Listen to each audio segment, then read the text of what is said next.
welcome. So, a little discovery here. Not sure how it's gonna turn out, but let's try. So it was June 21st, 2024, between 9 and 10 p.m. on the beach of Sargent Bay, in Half Moon Bay, British Columbia, in Canada. We wanted to see the full moon rising, but unfortunately, it was a little covered. I did some nice shots, though. We do have nice view. Courageous people on their little boat. It seems to me that the trail at the bottom, yellow, orange, was due to a fire that happened in the city of Richmond, south of Vancouver, right in front of where we were, it seems. And that's why we see this trail on the water, in fact. The sky is quite cloudy.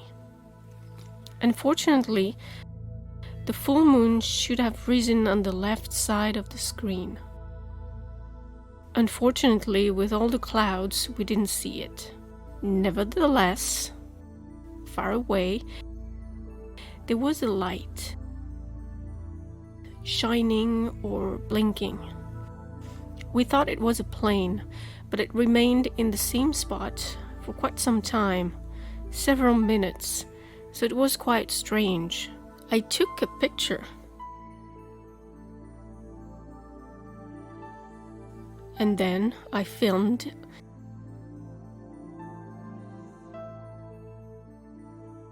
And it strongly looks like the Nikon P1000 stars.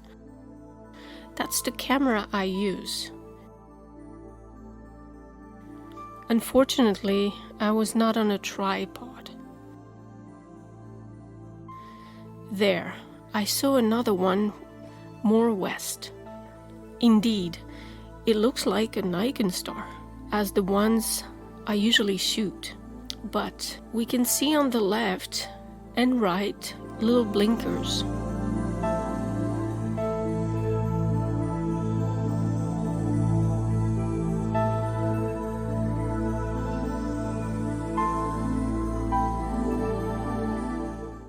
There you go. So now we realize that once we are at the right distance, we see on the left here the green light that represents the right wing. And here the red light that represents the left wing. So this is the front light, the front artificial light of the plane. So that's one of the first things we can see.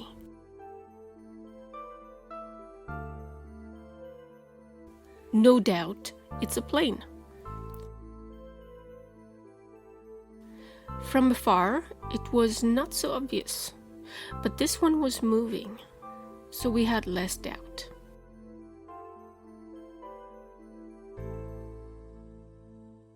Nevertheless, if we didn't have the lights on the left and on the right, when we look at this, it looks like an hexagonal form. Like if there were membranes inside.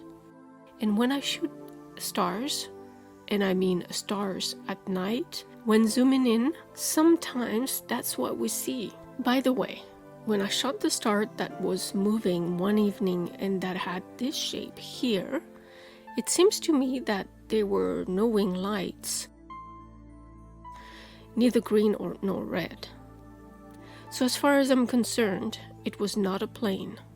Especially in the middle of the night, we would have to see the wing lights, and what I saw was a star that was moving in a straight line like a satellite.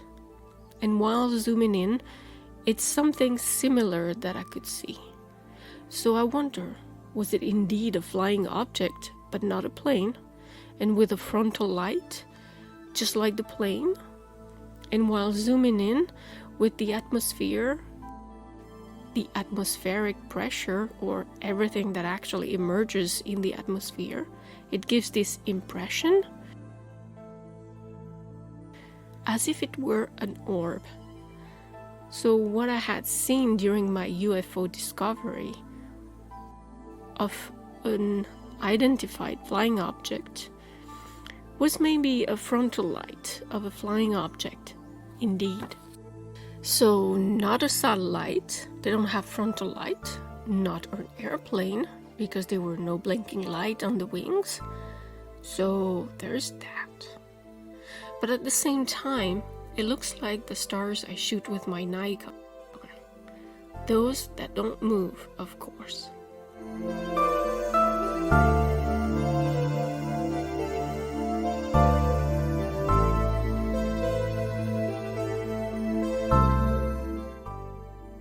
Really, it looks like these stars with all the inner circles, hexagonals.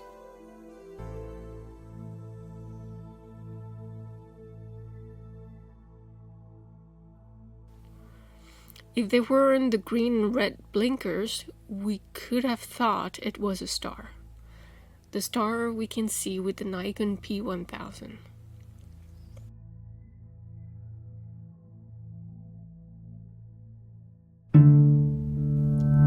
So this one, it's the one that didn't move, that stayed in the same spot for several minutes, which made me think that maybe, for a moment, I had a star in sight.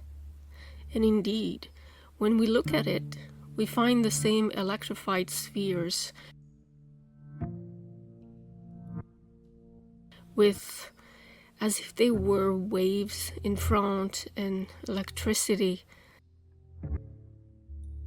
And that's what gave me the impression that I was capturing a star. So this one really stayed above the two boats for a long time, at the same spot, at the same height.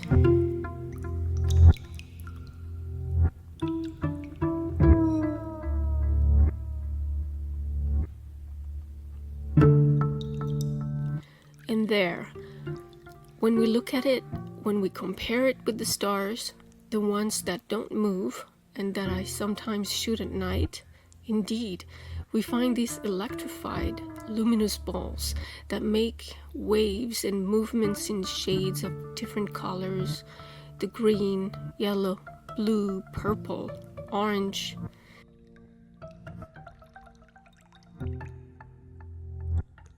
There, yes, exactly. Sometimes I get stars that are a little more chaotic, like here. When I shoot stars, we can compare here.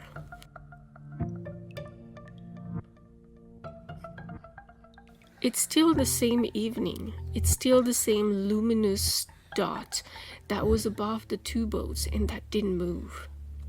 We thought it was a plane first, because it's shiny, but while zooming in, we get what I regularly film at night.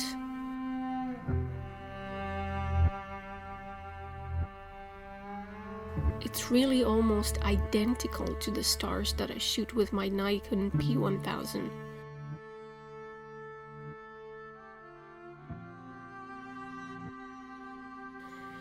So, always the same. We can see that it's hexagonal again. And we can see the inner lines too.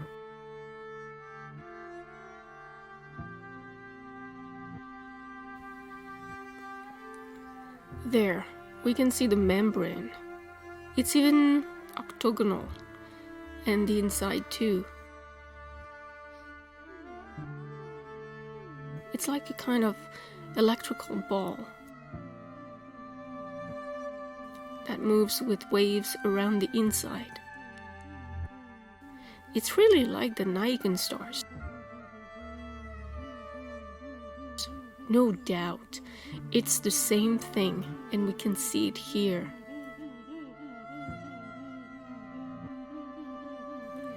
In comparison, the two. The same twinkle, the same electrical chaos.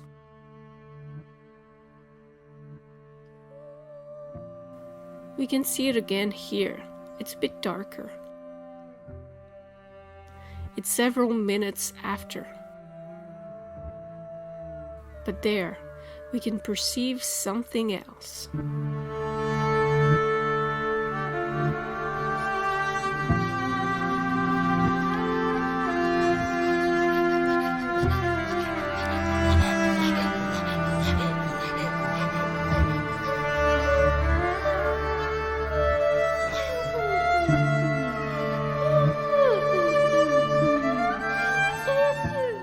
now, zooming out, we can see it.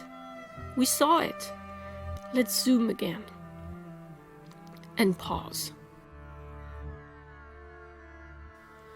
And at the right distance, we can see that there are the lights. The green light on the left, which is the right wing, the red light on the right, the left wing. So the plane is facing us and it comes towards us. And so the star that shines, that looks exactly like the stars that I shoot at night with my Nikon, well, it's an artificial light from the front of a plane.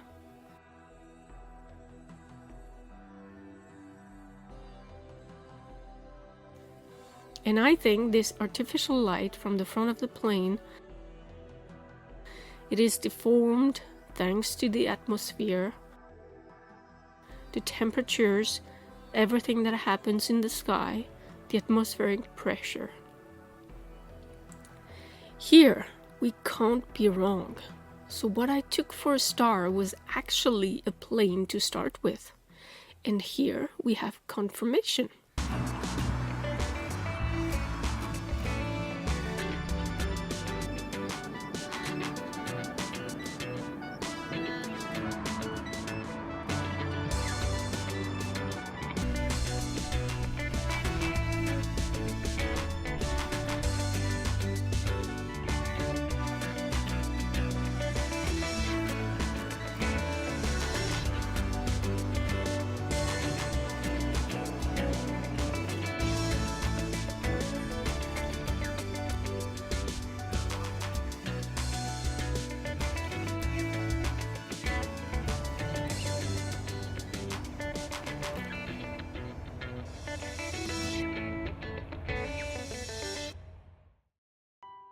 So we are in the Sargent Bay Park on the beach here.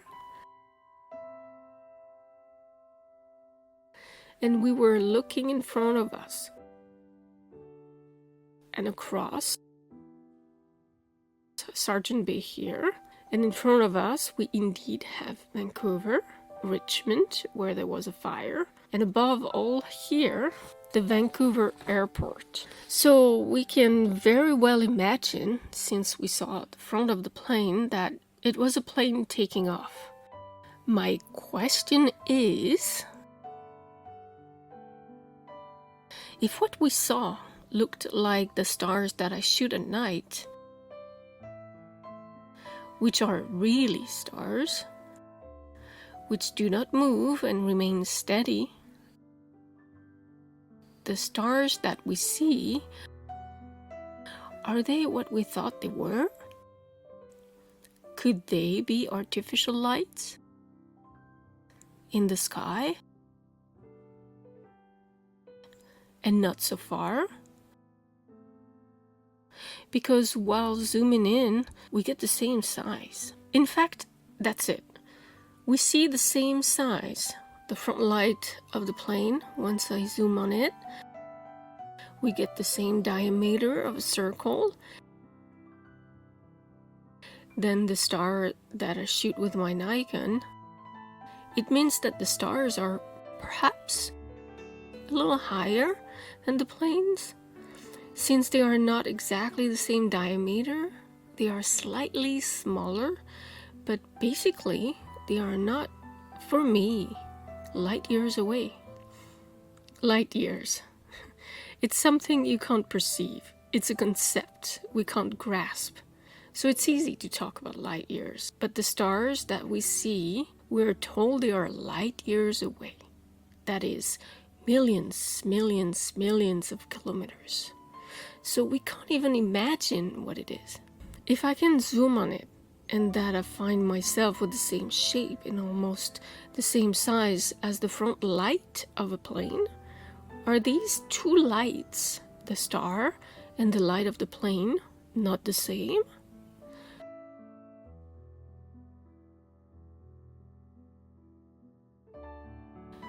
So one will tell me, yes, it is possible that the light of the plane and the star both emits light, and that through the atmospheric layer it gives the same results through the device.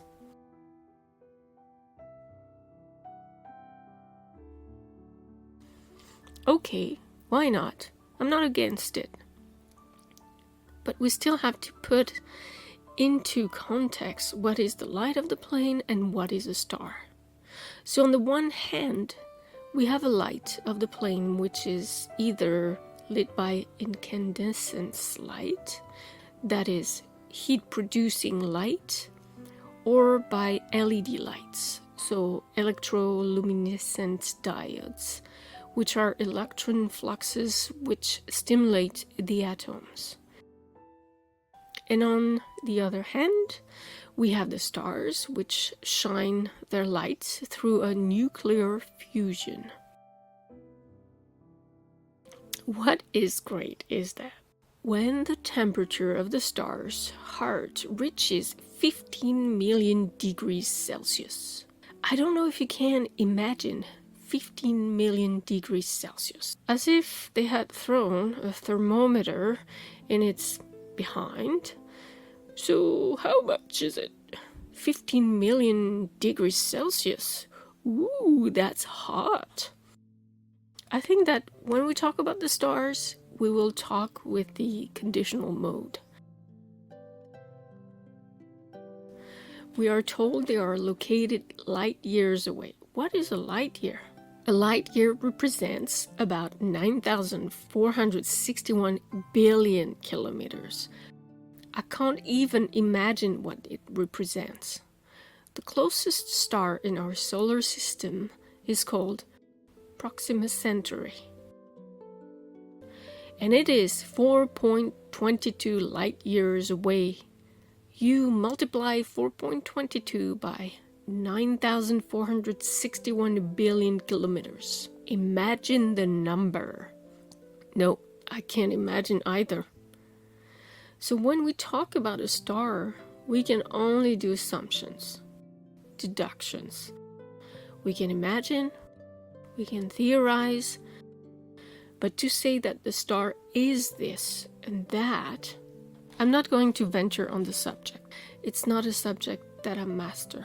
But it seems to me very aberrant to say with affirmation that a star is this or that and is located billions of kilometers, thousands of billions of kilometers. And I find it very arrogant. In short, we don't have the same process of luminosity, but we have the same results through the lens of the photo camera. Stars, are they just artificial lights in the sky? Artifices, that's it. That's the question I'm asking myself. But on the other hand, we have an artificial light of the plane which gives the same results than a star. When we zoom in at night, the two are almost identical. Maybe not in size, but close. But at the level of the texture, of the color, of the twinkle, of the electrical side, these two lights are identical. So what are the stars really? Does space exist? If the stars are artificial lights, what height are they located? Are they attached to a dome above? Is there a dome above? I think that this experience, quite fortuitous, shows that the stars are not far and that they are not what we are told they are, but maybe simply artificial lights.